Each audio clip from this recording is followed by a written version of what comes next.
Além de um cenário doméstico brasileiro conturbado, a gente tem um cenário internacional ainda mais conturbado. Quer ver como que está o cenário internacional? Deixa eu te mostrar agora. Talvez você já tenha visto, talvez não. Mas sob o risco de novo calote, o governo chinês envia socorro administrativo para Evergrande. Você lembra no início do ano que teve esse caso da Evergrande? Uma das maiores empresas do setor imobiliário chinês que estava decretando falência, não estava conseguindo pagar as dívidas porque não tinha dinheiro disponível, deu calote por alguns dias, depois voltou a pagar, agora o governo chinês está entrando para conseguir fazer essa empresa não quebrar, porque ela tem 300 bilhões em dívidas de dólares, tá? Não é de nenhuma outra moeda, não é de dólares. Então é muita dívida que essa empresa tem, 300 bilhões em dívidas. E aí quebra toda uma cadeia, pode gerar uma crise financeira se essa empresa quebrar. Só que isso é recente, ou seja, depois que teve aqueles escândalos da Evergrande, lá no início, no meio do ano, a gente viu agora, está acontecendo de novo, ela dando calotes em outros credores, que são instituições que emprestaram dinheiro para ela, porque ela está sem dinheiro. Além da Evergrande, tem outras incorporadoras. Em uma live que eu fiz, eu mostrei uma incorporadora diferente. Agora tem uma nova incorporadora, nova chance de calote da Caixa, que é uma outra empresa, tá? Que não está conseguindo pagar também as suas dívidas. E o contexto na China está muito complicado. A China pode entrar em crise. China entrando em crise, o Brasil é extremamente impactado e a economia mundial é extremamente impactada, tá? Porque se você for olhar onde que é produzido o seu celular, você que tem um iPhone, tem muita coisa da China.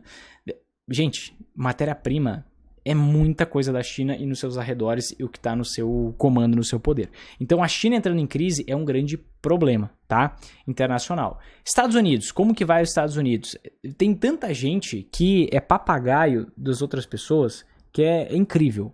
As pessoas não sabem o dado e ficam falando bobagem por aí. Tá muito arriscado investir no Brasil, vou investir nos Estados Unidos. Gente, olha isso aqui. Inflação dos Estados Unidos vai a 6,8%. Em novembro tem a maior alta em 39 anos, desde 1982, tem a maior alta da inflação, sendo que o discurso era a inflação é temporária, vai dar tudo certo, só que com a inflação tão grande, a inflação sendo persistente por lá, gerando instabilidade na economia, o que vai acontecer? O Banco Central dos Estados Unidos vai encerrar o programa de estímulo em março de 2022.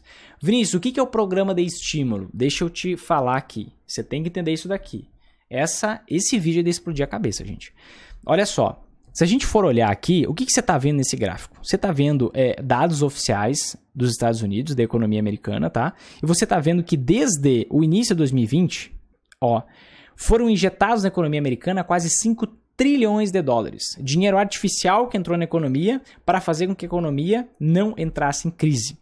Já tinha acontecido, até 2008, a crise de 2008, tinha sido injetado 900 bilhões de dólares. Aconteceu a crise de 2008, para os Estados Unidos não entrarem em crise, começou a se injetar, a se criar uma bolha. Por isso que a gente vê as ações subindo desde lá. Existe uma bolha gigantesca nos Estados Unidos. Então, foram injetados desde 2008 para frente, até 2020, tá? Cerca de 3 trilhões de dólares. De 2020 para frente, se injetou 5 trilhões de dólares. Sendo que você pode ver que esse aqui é um regime ordinário. Você pode ver que desde março de 2020, 120 bilhões de dólares são injetados na economia mês após mês. Você pode olhar aqui, 120 bilhões, vai um atrás do outro e vai indo. Um atrás do outro. E a gente está com uma injeção nos Estados Unidos de quase vai fechar 9 trilhões de dólares. Então tem muito dinheiro artificial na economia. Isso aqui vai estourar essa bolha ou vai desinflar essa bolha. Isso é o que a gente não sabe que vai acontecer. Mas que existe uma bolha no mercado acionário americano, isso é com 110% de certeza existe. O que os Estados Unidos vão fazer? Eles vão encerrar esse programa de estímulo. Eles vão parar de injetar 120 bilhões de dólares na economia todo mês. E isso pode fazer com que... Qual é o objetivo deles com isso? Dá menos dinheiro, injeta menos dinheiro na economia e isso faz com que tenha menos dinheiro em circulação do que o esperado e a inflação caia. A inflação caindo dá mais estabilidade para a economia por lá. Esse é o objetivo. Só que os investidores estão acostumados com esse dinheiro farto, com essa injeção de dinheiro na economia. Daqui a pouco eles podem ter uma percepção de risco maior e começar a vender ações, e as ações americanas podem começar a desabar. Não só por conta do programa de estímulo, mas também por conta das 3 altas na taxa de juros que eles já esperam fazer em 2022.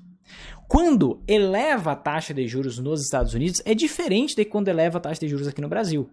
Quando eleva a taxa de juros aqui no Brasil, o investidor estrangeiro não fica olhando, Brasil está em crise, a taxa Selic está na lua, o país está em crise, está remando, tem a questão em outubro de 2022, vou investir em renda fixa lá. É óbvio que não, o investidor estrangeiro ele tem cérebro, ele não vai fazer isso, sendo que ele pode deixar o seu dinheiro num país muito mais estável, com muito menos taxa, muito menos tributação, ele não vai fazer isso. O investidor estrangeiro, quando ele olha para os juros nos Estados Unidos subindo, mesmo que suba de 0 para 1,5% para 2%, ele vai pensar, poxa, existe um problema econômico nos Estados Unidos, mas é inegável que a economia menos problemática é os Estados Unidos. A mais forte é os Estados Unidos. Então, esse aumento nas taxas de juros nos Estados Unidos pode fazer com que o fluxo de dinheiro vá para lá. O investidor estrangeiro, ele faz o quê? Ele deixa de investir em ações, tanto nos Estados Unidos quanto em qualquer outro canto do mundo, e vai investir em títulos públicos americanos, nos treasuries. Ele vai investir no tesouro americano. Tá? Então isso aqui é um cenário que nos mostra uma possibilidade de um fim do ciclo de alta das ações americanas. Tá? Vai parar essa farra do dinheiro farto, da injeção de dinheiro na economia, e vai aumentar a taxa de juros por lá. Aumentando a taxa de juros por lá, piora o cenário para as ações, assim como piora o cenário para as ações aqui no Brasil, quando a taxa Selic se eleva. Isso a gente está vendo nos Estados Unidos. Na Alemanha, a gente está pegando várias partes do mundo diferente. China, grande problema. Estados Unidos, grande problema. Alemanha, economia mais forte, mais pujante da Europa. Inflação na Alemanha é a mais alta em 29 anos, desde 1990. Então, quando a gente olha para qualquer canto do mundo, o que a gente vê? Que, basicamente, existe uma bolha de liquidez no mundo, existe muito dinheiro farto, existe muita injeção de dinheiro artificial no mundo inteiro. Banco Central Europeu, Banco Central do Japão, acabei não pegando dados do Japão aqui, mas Banco Central Europeu também injetou 8 trilhões de euros, é até mais dinheiro que 8 trilhões de dólares, desde 2008. Banco Central americano está injetando quase 9 trilhões de dólares na economia. Banco Central do Japão injetou muito dinheiro na economia também. Se as taxas de juros, se a inflação está alta ao redor do mundo, as taxas de juros elas se elevam ao redor do mundo. Aqueles países desenvolvidos com taxas de juros maiores, eles atraem o fluxo do dinheiro. E para onde o dinheiro vai, é aquilo que se valoriza, tá?